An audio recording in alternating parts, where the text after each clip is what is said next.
begins with a pivotal, altered moment in 1940. Operation Sea Lion, the Nazi invasion of Britain, succeeds due to a combination of unforeseen weather conditions and British naval miscalculations. With Britain subdued, the United States is hesitant to enter the war directly. Germany consolidates its power across Europe, establishing puppet states and exploiting resources. The Soviet Union, now facing the full might of the Wehrmacht, struggles to hold the line. Imagine a chilling scenario where the English Channel, typically a formidable barrier, becomes a highway for Nazi forces. A sudden, unpredicted fog descends, so thick that even the most seasoned sailors lose their bearings. British destroyers, patrolling diligently, collide in the blinding mist, creating chaos and confusion. German U-boats, taking advantage of the disarray, slip through the weakened defenses. Meanwhile, Luftwaffe bombers, guided by primitive radar, pound coastal defenses into rubble. On the beaches of Kent, German soldiers storm ashore, their jackboots crunching on the sand. The initial resistance is fierce, but disorganized. Pockets of British troops fight valiantly, but they are quickly overwhelmed by the sheer numbers of the invaders. Churchill, his face grim, broadcasts to the nation, urging defiance in the face of unimaginable horror. But the news is already grim.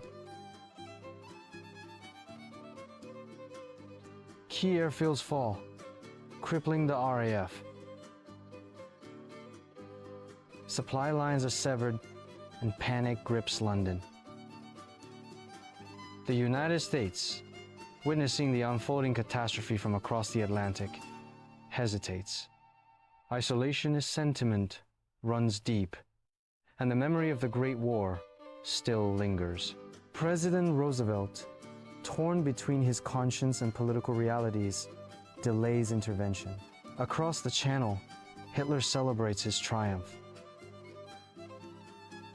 The swastika flies over Buckingham Palace, a symbol of utter defeat. Britain, once a beacon of freedom, is now a vassal state. Was Britain neutralized, Germany turns its full attention to the east. The Soviet Union, already strained by purges and internal strife, faces a relentless onslaught.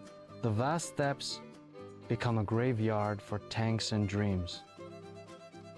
Stalin's paranoia deepens as his armies crumble. Key figures like Churchill are either dead, executed for treason, or in hiding, desperately trying to organize resistance. The British Empire, once sprawling and mighty, begins to fracture. India teeters on the brink of revolt, and colonies across Africa and Asia fall like dominoes. The narrative sets a grim stage, highlighting the initial advantages gained by the Axis powers and the devastating consequences for the Allied forces in occupied territories. Across Europe, collaborationist regimes spring up, eager to curry favor with the new masters. France, humiliated and divided, becomes a breeding ground for both resistance and betrayal. The Low Countries, once havens of tolerance, are plunged into darkness. The world watches in horror as the Nazi war machine grinds forward, seemingly unstoppable. The early victories embolden Hitler, fueling his megalomania and solidifying his grip on power. His twisted vision of a 1,000-year Reich seems within reach. The seeds of a dark future are sown, promising an era of unprecedented oppression and despair. The world is forever changed, teetering on the brink of an abyss. Hope dwindles as the shadow of the swastika spreads across the globe. The price of freedom will be paid in blood and tears, if freedom can be reclaimed at all. The initial shock of Britain's fall reverberates globally. Neutral nations scramble to appease the growing Nazi empire, while resistance movements begin to stir in the shadows. The world holds its breath, bracing for the long, dark night ahead. The consequences of that fateful fog in 1940 will echo through generations. The world is now trapped in a nightmare from which there seems no escape. The early victories of the Axis powers cast a long shadow, dimming the light of hope. The world is plunged into an era of unprecedented darkness and despair. The sacrifices made by those who fought for freedom seem to have been in vain. The future is uncertain, and the world trembles on the brink of an abyss. The initial advantages gained by the Axis powers have set the stage for a new world order. The devastating consequences for the Allied forces in occupied territories are only beginning to unfold.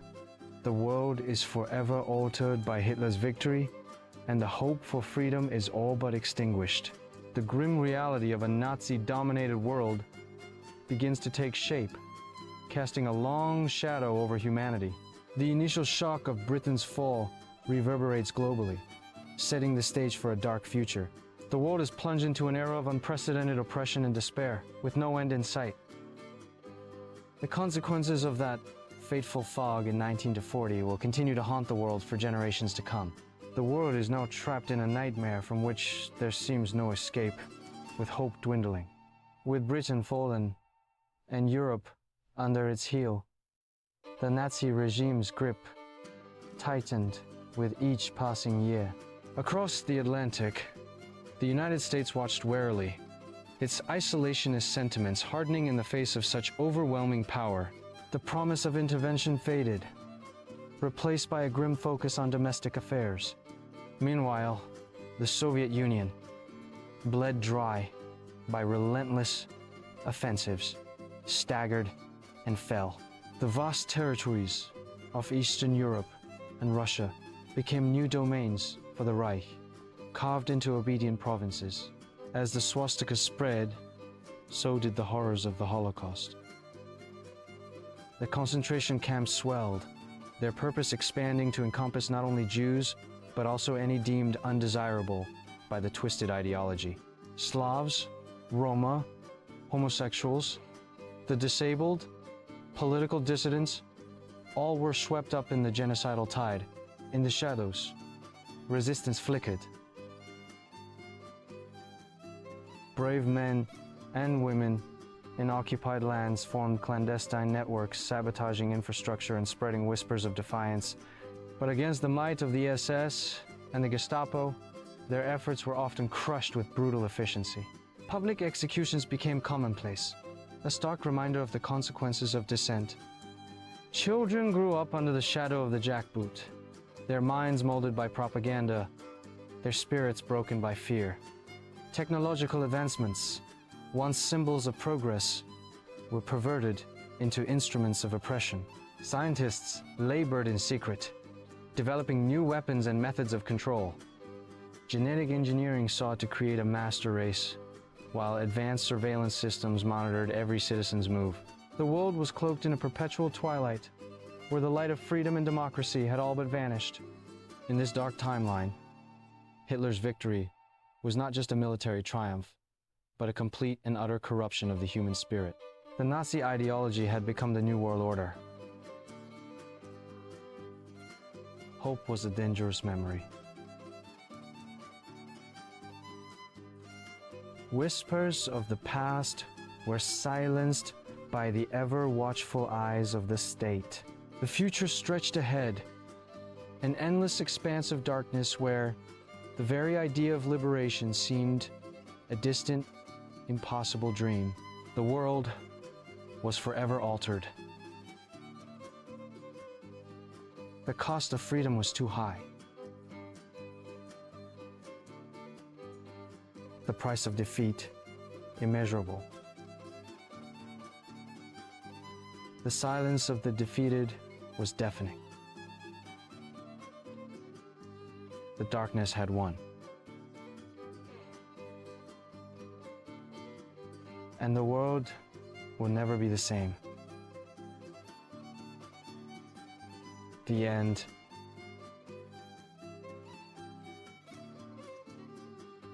Or was it?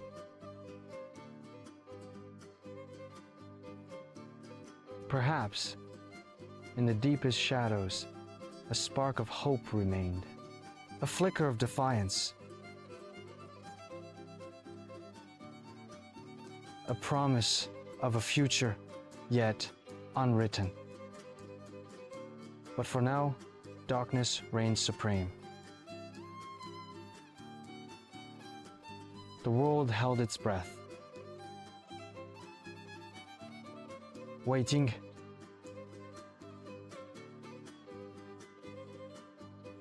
hoping,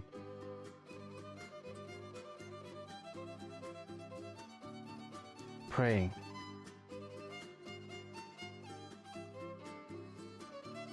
For a miracle.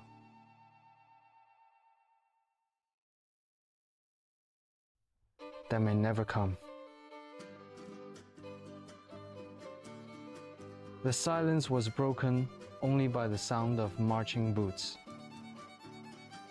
the symbol of oppression. The swastika,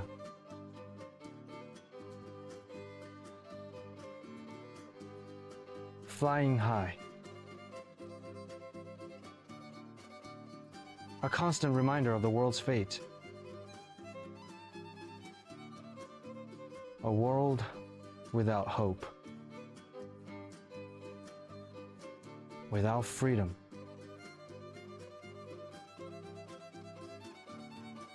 without light, only darkness.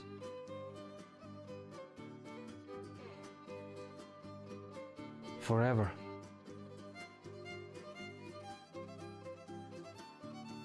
Or so it seemed. But even in the darkest night, the stars still shine. A spark of light. A promise of a new dawn. Beginning.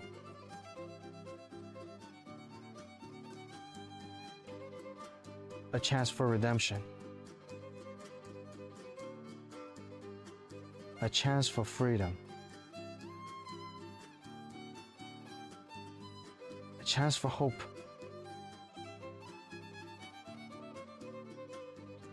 A chance for light.